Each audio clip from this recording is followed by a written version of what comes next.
Everything at my brother's wedding looked perfect until the third day. My husband suddenly leaned over and said, "We have to go. Right now." I stared at him. "What are you even talking about?" Then he looked at me and said, "You honestly didn't see it?" The bride. What he revealed next shattered my world. Imagine the most beautiful wedding you've ever seen, a dream really. But what if, beneath that picture-perfect surface, your family was walking straight into a trap, set by the very woman your brother loved? The moment my husband whispered, "We need to leave." Now, my stomach seized with dread, but nothing could have prepared me for the horrifying truth about the woman who was about to become our newest family member. I'm Audrey, 32, and my husband Michael and I have been happily married for 5 incredible years. My brother, Kyle, has always been my best friend. We're inseparable. So when he invited us to his destination wedding in Napa Valley, we were absolutely over the moon. The first 2 days were pure bliss. The stunning venue, the perfect weather, the vibrant celebrations. Everything felt like a fairy tale. But then, day 3 happened. It was the post-wedding brunch. Everyone was relaxed and happy when Michael suddenly leaned in close. His voice was urgent, a low whisper that cut through the cheerful chatter. "We need to leave. Now." My blood ran cold. "What the hell are you talking about?" I hissed back, utterly bewildered. He just looked at me, a strange intensity in his eyes. "You really didn't notice the bride?" he asked, and then what he said next made my stomach physically drop. He told me Kyle had married a ghost, a con artist who didn't even exist, and that she had targeted our family, specifically my father, for months. Let me back up a little. This whole nightmare started a few days earlier. Michael and I had arrived at the breathtaking Silverado Resort in Napa Valley on a Thursday afternoon. Kyle, bless his heart, had gone all out. He'd rented this massive private estate on the property, enough rooms for our immediate family and the entire wedding party. The grounds were just breathtaking. Sprawling vineyards, perfectly manicured gardens, mountain views that truly made you feel like you'd stepped into a fairy tale. As we pulled up, I saw my parents, Grace and Thomas, already there, chatting animatedly with Kyle on the front steps. Dad was gesturing enthusiastically, as he always does when he's excited. Mom looked absolutely radiant in a flowing summer dress, her silver-streaked hair catching the California sun. "There they are," Kyle shouted, practically bounding down the steps to greet us. My brother, at 30, still had the boundless enthusiasm of a kid on Christmas morning. He pulled me into a bear hug that nearly lifted me off my feet. After he'd set me down and given Michael a firm handshake that morphed into a half hug, I asked, "So, where's the lucky bride?"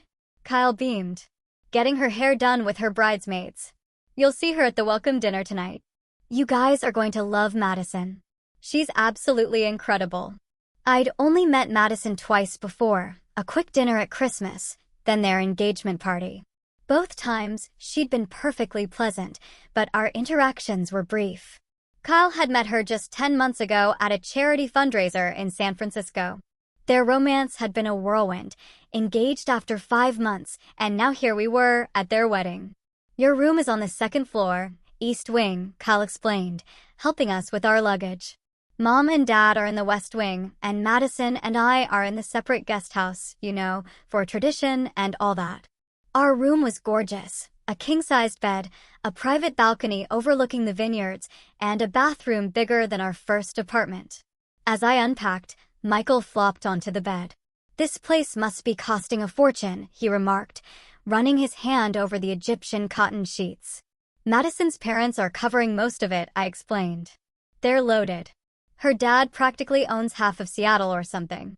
The welcome dinner that evening was held in the estate's courtyard. Fairy lights twinkled in the trees, and long tables were arranged in a beautiful U-shape.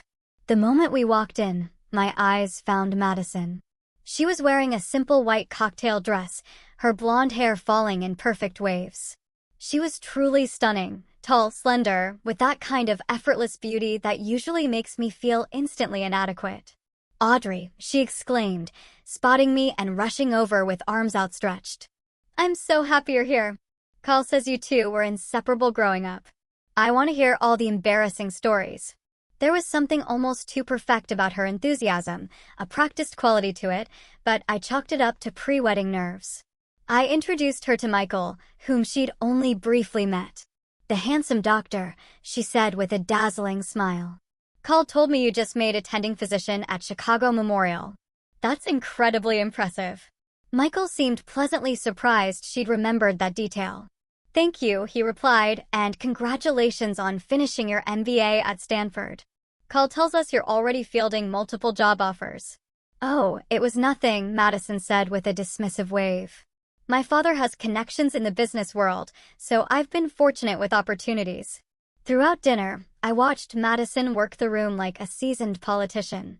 She knew everyone's names, remembered details about their lives, and made each person feel genuinely special. She was particularly attentive to my father, asking thoughtful questions about his investment firm and seeming truly interested.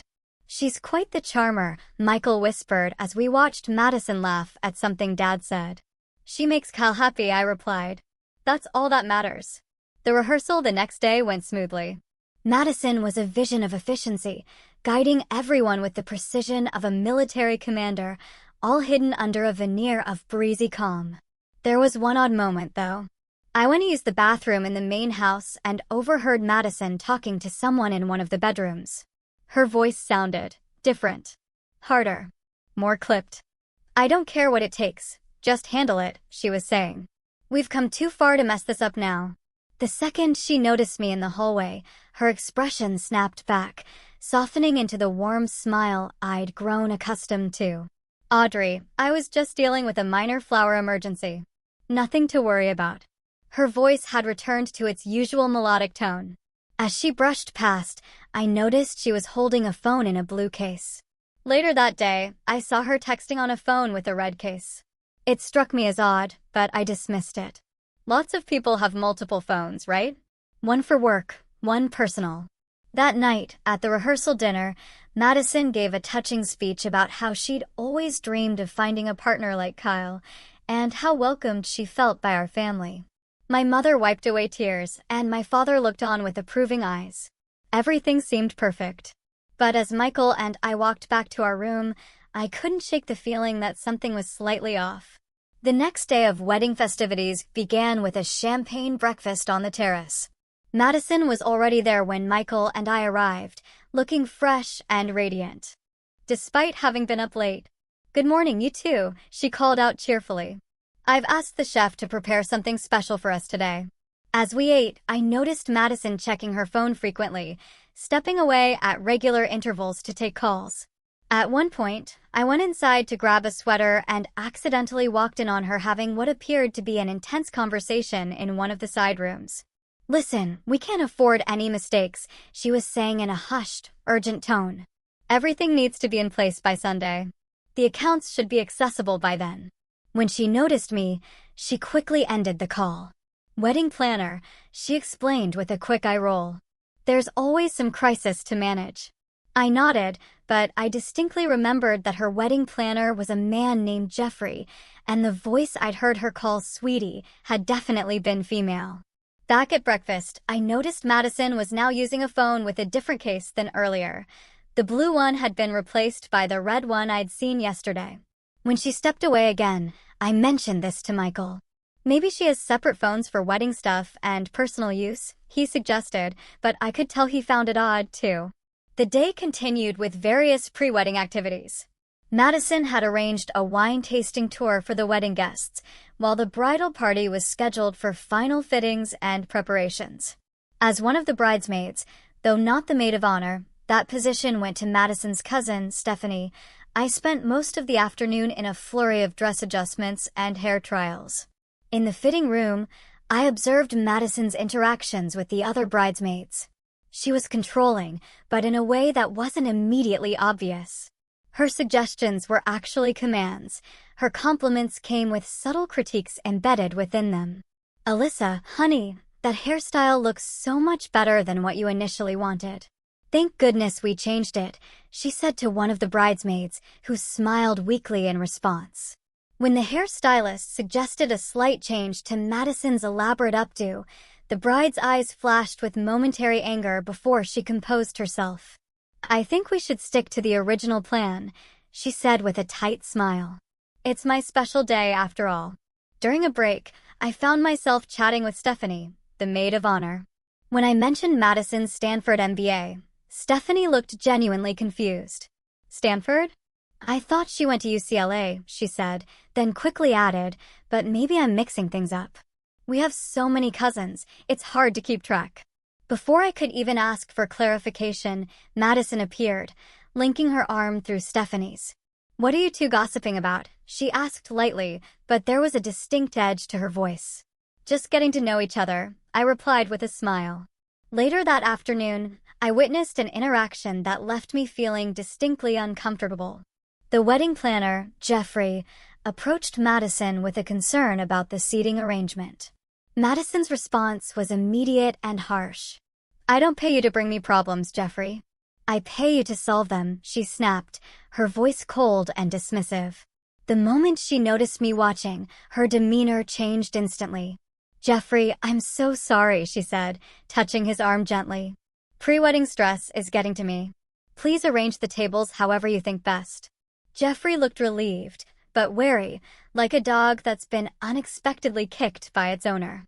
That evening, during the bridesmaids' dinner, Madison excused herself multiple times to take calls. Each time she returned, she was slightly more tense, though she tried to hide it behind bright smiles and enthusiastic toasts. As we were leaving the restaurant, I noticed Michael waiting in the lobby. He'd been at the groomsmen's dinner with Kyle, but they'd apparently finished early. "How was your evening?" I asked as we walked back to our room. "Interesting," he replied thoughtfully. "Kyle's friends are great, but..." "But what?" Michael hesitated. "It's probably nothing. Just that some of the stories Kyle tells about how they met don't quite match what Madison has told people." "Like what?" "Well, Kyle says they met at a charity auction where he outbid her for a vacation package. But one of her friends mentioned tonight that Madison always tells the story of how she spilled coffee on him at a cafe." I frowned. "That is weird. Maybe they're remembering different encounters." Michael nodded, but I could tell he wasn't convinced. Neither was I. As we prepared for bed that night, I found myself analyzing every interaction I'd had with Madison since arriving. There were these small inconsistencies in her stories, moments where her mask seemed to slip, revealing something harder underneath that perfect exterior. But then I reminded myself that wedding stress could bring out the worst in anyone. And I was probably being overly critical of the woman my brother loved. Still, as I drifted off to sleep, I couldn't shake the feeling that something wasn't quite right with the soon-to-be newest member of our family. The wedding day dawned clear and beautiful, with just enough of a breeze to keep the temperature perfect. From my window, I could see the staff making final preparations in the garden where the ceremony would take place. Rows of white chairs, an arch of roses and greenery. Despite my lingering concerns from the previous day, I was determined to focus on the positive. This was Kyle's day, and he was clearly head over heels for Madison. Who was I to question his judgment based on a few odd moments? The bridal suite was a flurry of activity when I arrived. Madison sat calmly in the center of the chaos, a makeup artist working on her face, a hairstylist putting the finishing touches on her elaborate updo. She looked absolutely stunning. "Audrey," she exclaimed when she saw me. "Come sit by me. I want to give you something." She gestured to a small box on the vanity. Inside was a delicate silver bracelet with a single pearl. "It's to thank you for welcoming me into your family," Madison said, her eyes meeting mine in the mirror. "Kyle tells me you're his rock, so your approval means everything to me." I was truly touched by the gesture and immediately felt guilty for all my suspicions. "It's beautiful, Madison." "Thank you." The ceremony itself was picture perfect. Kyle looked handsome and nervous in his tuxedo, and when Madison walked down the aisle in her designer gown, there were audible gasps from the guests. My brother's face as he watched her approach was a mixture of awe and adoration that brought tears to my eyes. Their vows were personal and moving. Madison spoke about finding her forever home in Kyle and our family, her voice breaking with emotion at just the right moments. As I watched them exchange rings, I pushed aside my nagging doubts. Clearly, this woman loved my brother. At the reception, Madison was the epitome of the perfect bride. She floated from table to table, charming everyone she spoke with. She was particularly attentive to my parents, making sure their glasses were always full and drawing them into conversations with her family members. I put family members in mental quotation marks because I'd noticed something odd. Madison seemed to have very few actual relatives at the wedding. There was Stephanie, the maid of honor, supposedly her cousin, and an older couple introduced as her aunt and uncle. Her parents were there, of course. Her father, a distinguished-looking man with silver hair, who spoke little but watched everything with keen eyes. Where are all of Madison's friends from Stanford? I asked Michael as we danced. Or her childhood friends. It seems like most of the guests are either her parents' friends or Kyle's people. Michael's brow furrowed. I was thinking the same thing. And have you noticed how her accent seems to shift slightly depending on who she's talking to? Now that he mentioned it, I had noticed that. With my parents, she had a slightly more pronounced West Coast inflection. But with her uncle, her speech patterns were distinctly different. Maybe she's just one of those people who unconsciously mirrors others, I suggested, but I didn't entirely believe it myself. As the night progressed, I observed Madison carefully steering certain people toward or away from each other. She seemed particularly intent on keeping my father engaged in conversation with her own father. They appeared to be deep in discussion about investment opportunities, my father looking increasingly interested as the evening wore on. At one point, I overheard a fragment of their conversation. Thomas, with your expertise in sustainable energy investments and my connections in the Asian markets, we could create something revolutionary, Madison's father was saying. My father, who had indeed made his fortune in green energy investments, was nodding enthusiastically. I've been looking for an entry point into those markets for years. The regulatory hurdles have been substantial. I have ways around those, Madison's father replied with a smile that didn't quite reach his eyes. Later, I noticed Michael taking photos with his phone. Not just the usual reception snapshots, but deliberate images of Madison with different groups of people. When I asked him about it, he shrugged. Just capturing memories, he said. But there was a tension in his voice that I recognized from his most difficult hospital cases, when he suspected a diagnosis, but needed more evidence before confirming it. The celebration continued until well after midnight. By the time Michael and I returned to our room, I was exhausted, but also deeply unsettled. Something about the day had felt off, despite its apparent perfection. Did you enjoy yourself? Michael asked as we got ready for bed. Yes, I said automatically, then amended mostly. Did you? He hesitated before answering. It was an interesting day. That non-answer hung between us as we fell into an uneasy sleep, both too tired to probe further, but too disturbed to discuss it properly. The post-wedding brunch was scheduled for 11 a.m. in the estate's garden. Despite the late night, most guests made an appearance, though many were moving slowly and drinking the offered Bloody Marys and mimosas with grateful enthusiasm.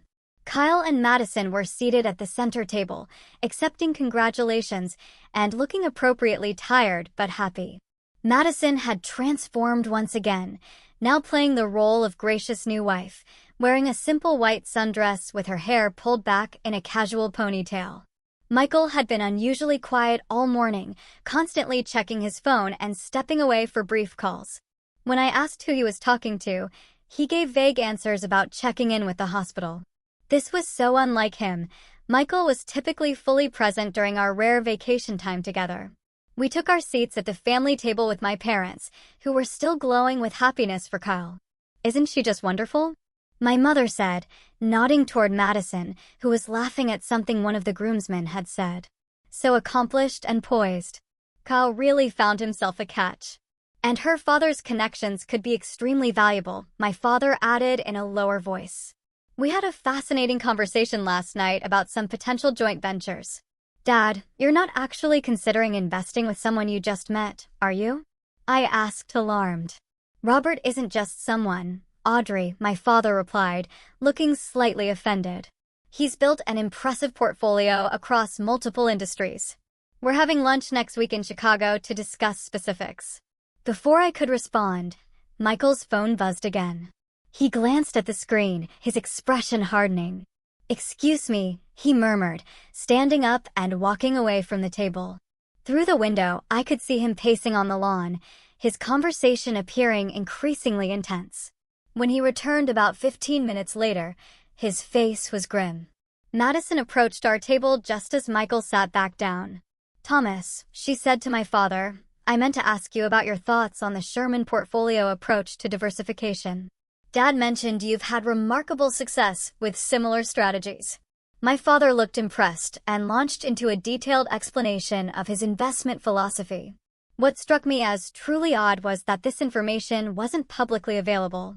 It was my father's proprietary strategy, developed over decades. How would Madison know about it? As my father and Madison discussed investment terms that went completely over my head, Michael leaned close to my ear. And that's when he whispered, "We need to leave now." His voice was urgent, but low enough that no one else could hear. I turned to him in surprise. "What? We can't just leave in the middle of brunch." "Trust me, Audrey, we need to go. I'll explain everything, but not here." Something in his tone made my stomach tighten with raw anxiety. "Is it the hospital? An emergency?" "No," he said, his eyes flicking meaningfully toward Madison. "It's about the bride." "What the hell are you talking about?" I hissed, trying to keep my voice down. Michael's jaw tightened. "You really didn't notice the bride? She's not who she says she is. Not even close. Madison Wilson doesn't exist. Your brother married a con artist who's been targeting your family, specifically your father, for months." I stared at him in utter disbelief. "That's ridiculous. How could you possibly know that?" "I'll show you everything, but we need privacy now." Michael stood abruptly, putting on a convincing show of apologetic concern. "I'm so sorry, everyone, but I just got called in for an emergency surgery. We need to head back to Chicago right away." My mother looked genuinely disappointed. "Oh, must you? Can another doctor handle it?" "It's a complicated case that I've been managing," Michael explained smoothly. "I wouldn't leave if it wasn't absolutely necessary." I watched in a daze as Michael made our excuses to Kyle and Madison. Madison's expression was perfectly appropriate, disappointed but understanding, the concerned new sister-in-law. "I was hoping we'd have more time to get to know each other better," she said, embracing me. "But we'll have plenty of opportunities when you visit us in San Francisco." As she hugged me, I caught a glimpse of something in her eyes, a flash of cold calculation that sent a shiver down my spine. 20 minutes later, we were in our rental car, speeding away from the estate. The moment we were out of sight, I turned to Michael. "Explain." "Now." Michael pulled over at a scenic overlook a few miles from the estate. He took out his phone and pulled up a folder of images and documents. "I knew something was off the first day we arrived," he began. Little inconsistencies in her stories, the way she subtly manipulated conversations. It reminded me of a patient I had last year who turned out to be faking symptoms to get medications. "So, you decided she was a con artist because she reminded you of a drug-seeking patient?" I asked, incredulous. "No. I decided to look into her background because my instincts were screaming that something wasn't right," Michael replied calmly. "After the rehearsal dinner, I contacted a college friend who works in private security. He owed me a favor, and I asked him to run a quick background check." "You investigated our brother's fiancé without telling anyone?" I was stunned. "I was hoping to be proven wrong," Michael said. "But what came back this morning confirmed my worst suspicions. Look." He handed me his phone. On the screen was a driver's license for a woman named Erica Donovan. The photo was unmistakably Madison, though with darker hair. "This is from 3 years ago in Boston," Michael explained. "She was married to a hedge fund manager named Lawrence Petton. She disappeared with nearly $2 million from their joint accounts right after he introduced her to his highest value clients." I scrolled through more images, Madison with different hair colors, different names, standing beside different men. News articles about investment scams and missing funds flashed before my eyes. "This can't be real," I whispered, though the overwhelming evidence in my hands screamed otherwise. "My friend was able to find 3 confirmed identities she's used in the past 5 years," Michael continued. "Madison Wilson, Erica Donovan, and Catherine Miller. Each time, the pattern is the same. She marries into money, integrates herself into the family's financial affairs, then disappears with as much as she can take. But how did she target Kyle? He doesn't have millions, I stammered. Kyle was never the target, Michael said grimly. Your father was. Kyle was just the way in. I sat in stunned silence, staring at the evidence on Michael's phone. There were police reports, news articles, and even a warning bulletin from the FBI about a woman matching Madison's description who was wanted for questioning in connection with multiple fraud cases across the country. According to what my friend found, she's been operating for at least 7 years, Michael explained. She typically uses a team, people who pose as family members or business associates, to help establish her credibility. The cousin, I murmured, remembering Stephanie's confusion about which university Madison had attended. And her parents, likely actors hired to play the part. Exactly. The man posing as her father has been identified in connection with at least 2 other scams.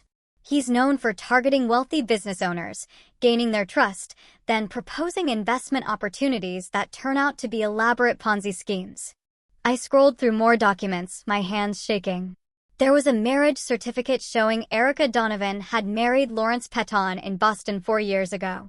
Another showed Catherine Miller had married Richard Hoffman in Seattle just 2 years ago. What happened to these men? Her other husbands? Michael's expression was grim. Financial ruin. Petton lost nearly everything and had to declare bankruptcy. Hoffman managed to recover some of his assets because he caught on faster, but he still lost over $1 million. And now she's after Dad, I said, the horrific reality finally sinking in. That's why she's been so focused on his business, asking all those questions about his investment strategies. Your father mentioned at brunch that he's meeting with her next week to discuss investment opportunities, Michael reminded me. I'm guessing that meeting would have ended with him transferring funds into accounts they control. I thought back to all the moments that had seemed odd, but that I'd dismissed. Madison's different phones, her changing accent, the private conversations I'd overheard, her detailed knowledge of my father's business. It all clicked into place with terrifying clarity. We have to tell Kyle, I said, my heart breaking for my brother and my parents. We need to be strategic about this, Michael cautioned. People like Madison, or whatever her real name is, are practiced at deflecting accusations. If we approach this wrong, she could disappear with whatever she's already managed to access or, worse, convince your family that we're the ones lying. What do you suggest? We gather more concrete evidence, then present everything at once. No warning, no chance for her to prepare a defense or escape plan. I nodded, though the thought of confronting Madison filled me with dread. How do we get more evidence? Your father's accounts. Has Madison had any opportunity to access his financial information, passwords, account numbers? I thought hard. Dad always keeps everything on his laptop, and he's pretty security conscious, but he mentioned yesterday that he was showing Madison's father some projections for a potential joint venture. We need to check if anything's been compromised, Michael said. And we need to move quickly.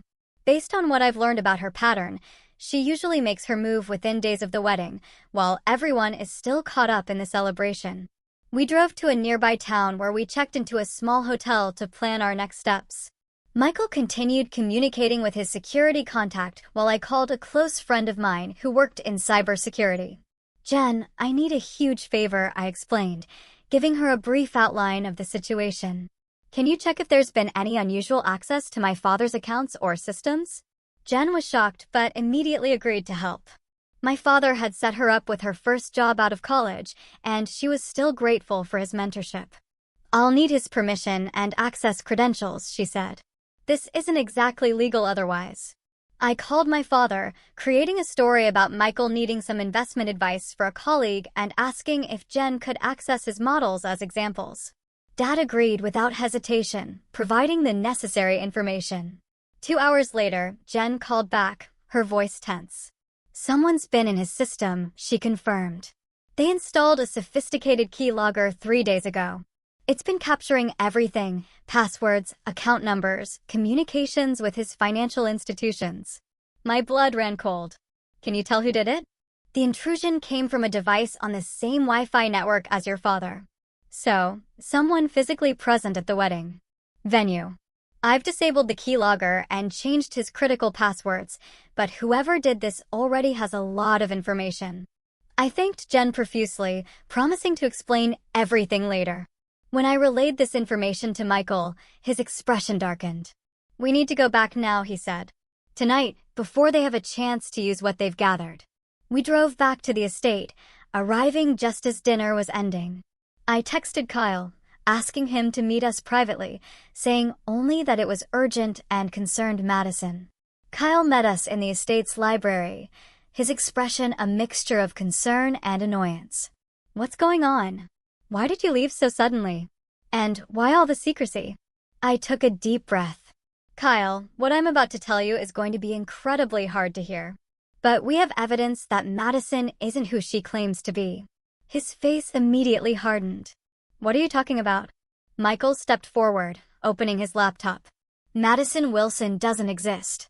The woman you married has used at least 3 different identities in the past 5 years. She's wanted for questioning in multiple fraud cases. Kyle's laugh was dismissive, almost pained. This is insane. You've both lost your minds. Please, just look at what we've found, I pleaded, gesturing to the screen. For the next 20 minutes, we showed Kyle everything. The multiple identities, the pattern of marriages followed by financial theft, the damning evidence of the keylogger on our father's computer. With each new piece of information, my brother's face grew paler, his eyes wide with a dawning horror. This can't be real, he whispered. But I could see the doubt, the sickening realization, creeping in. We've been together for almost a year. I would have noticed something. She's very good at what she does, Michael said gently. These people are professionals. They create elaborate backstories and have teams supporting their cons. If this is true, Kyle said, his voice breaking, then nothing about our relationship was real. Nothing. The pain in his eyes was unbearable. I moved to embrace him, but at that moment, the library door opened.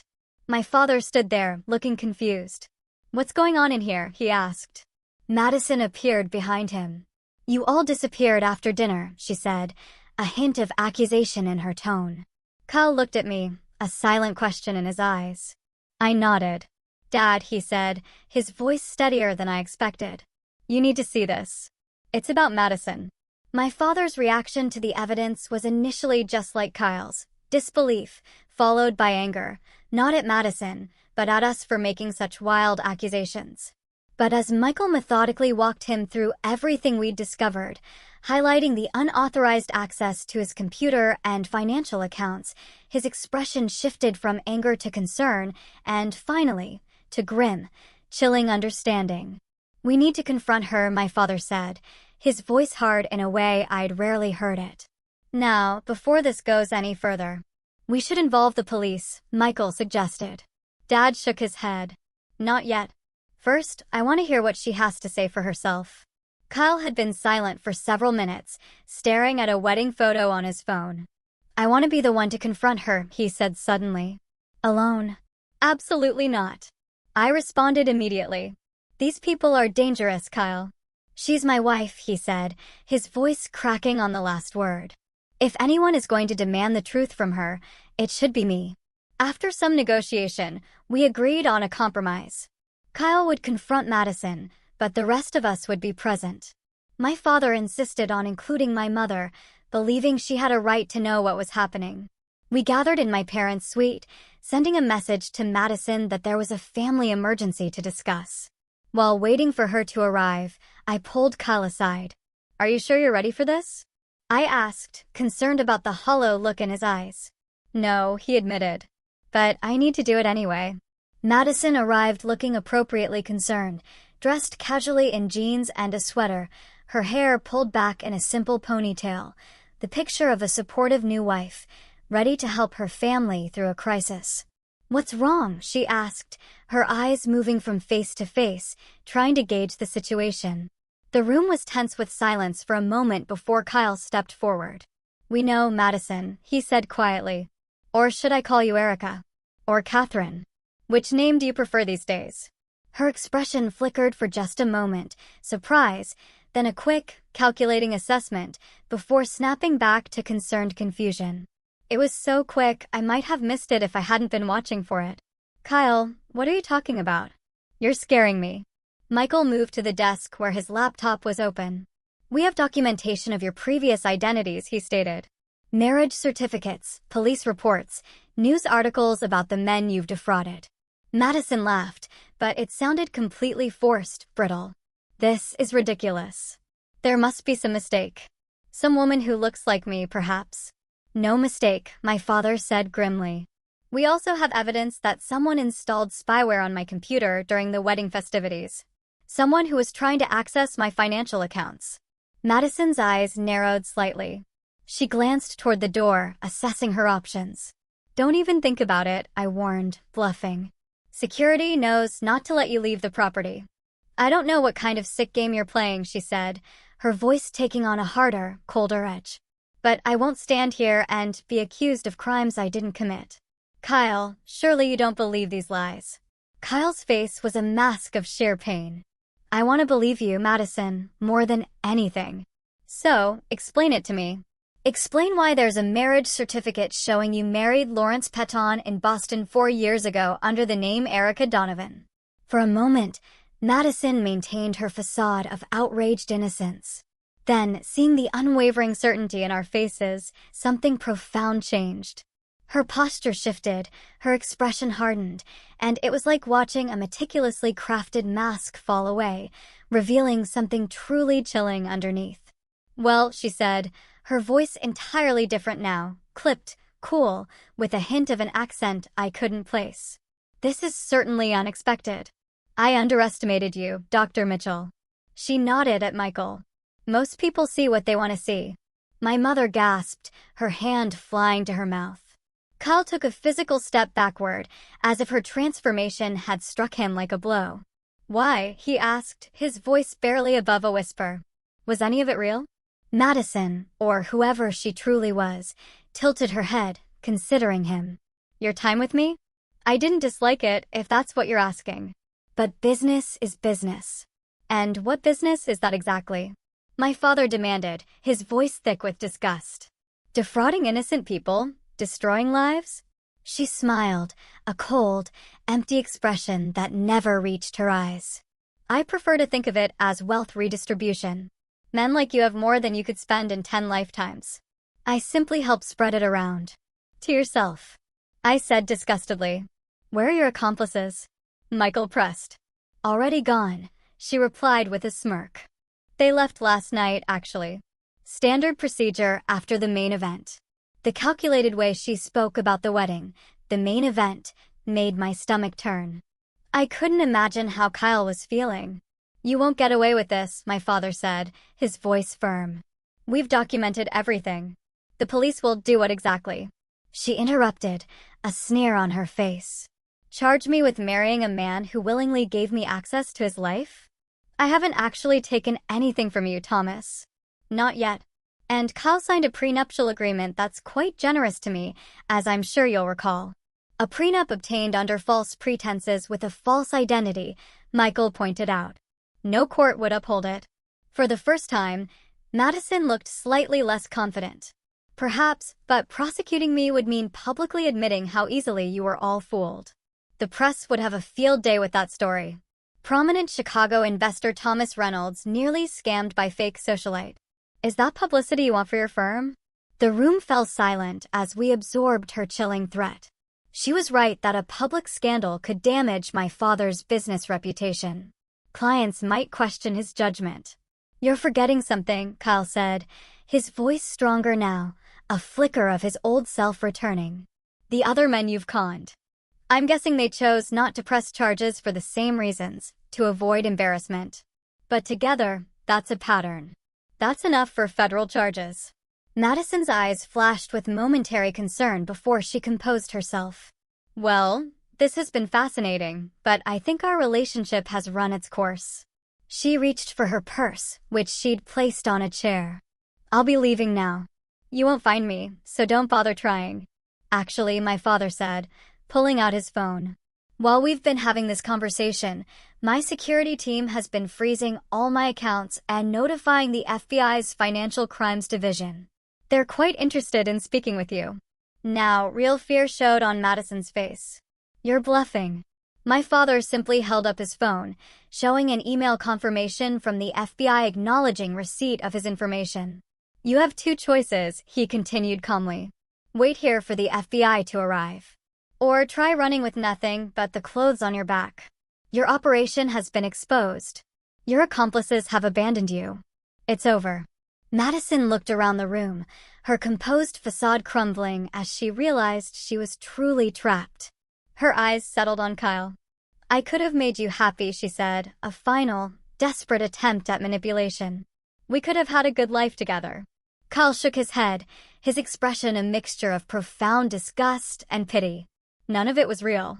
You never even existed. The hours following our confrontation with Madison were a blur of police statements, FBI interviews, and truly shocking revelations. Her real name, we learned, was Alexandra Petrovic. Born in Belgrade, Serbia, she had been running confidence schemes since her late teens, eventually graduating to the elaborate marriage and investment frauds that had brought her into our lives.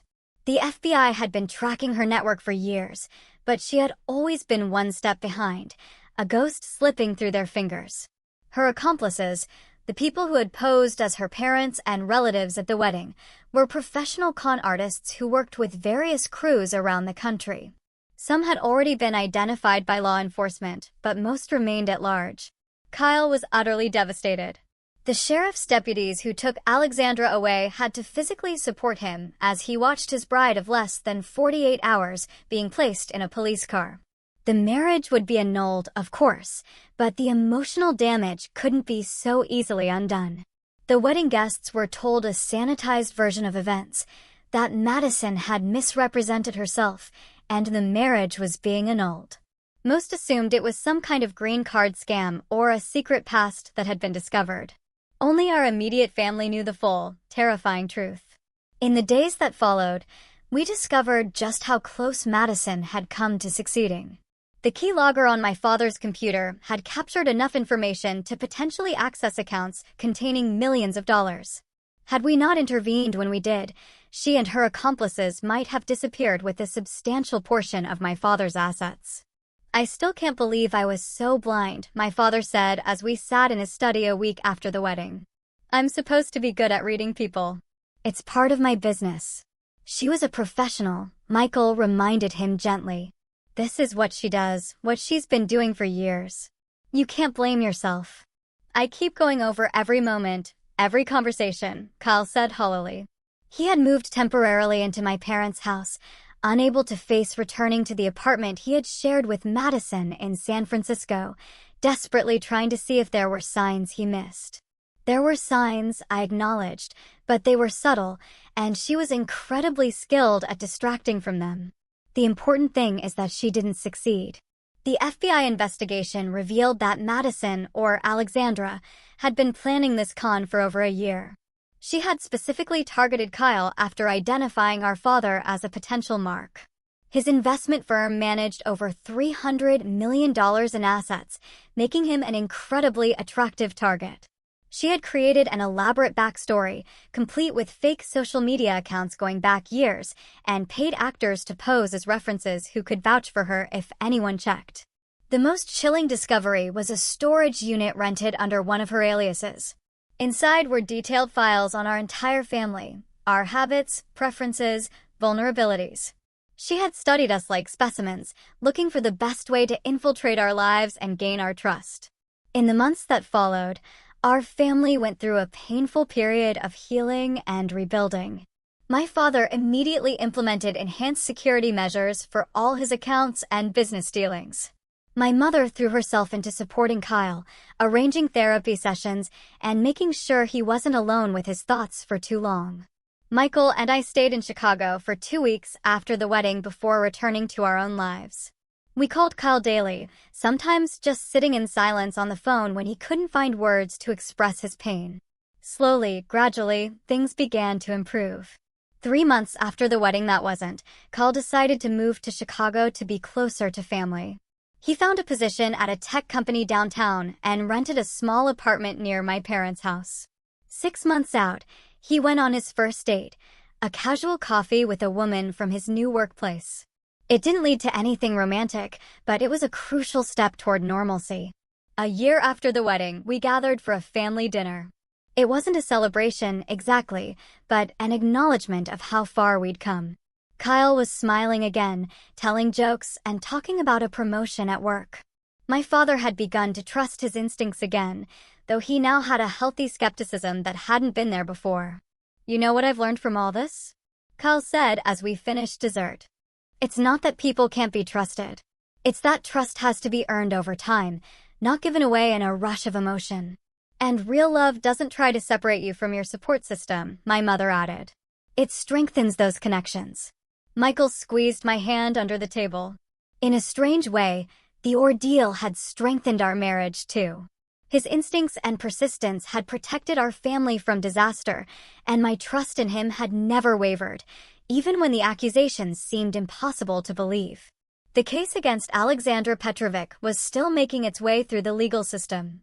She had been connected to at least 5 other similar scams across the country, and prosecutors were confident she would face significant prison time. Some of her accomplices had been identified and arrested, though the man who had posed as her father remained at large. The FBI suspected he was the ringleader of the operation, using younger women as the face of the scams while he worked behind the scenes. As for our family, we had emerged stronger and wiser. The experience had taught us to trust our instincts when something feels wrong, to look beneath perfect surfaces for the truth underneath, and most importantly, to hold tight to the genuine connections that sustain us through life's challenges. We had been targeted because we were a close, trusting family. But in the end, it was those same qualities that had saved us. Our bonds had been tested, but not broken. And Kyle, though still healing, had begun to look toward the future again. The woman he had loved might never have existed, but the capacity for love within him remained intact. One day, he would find someone worthy of that gift.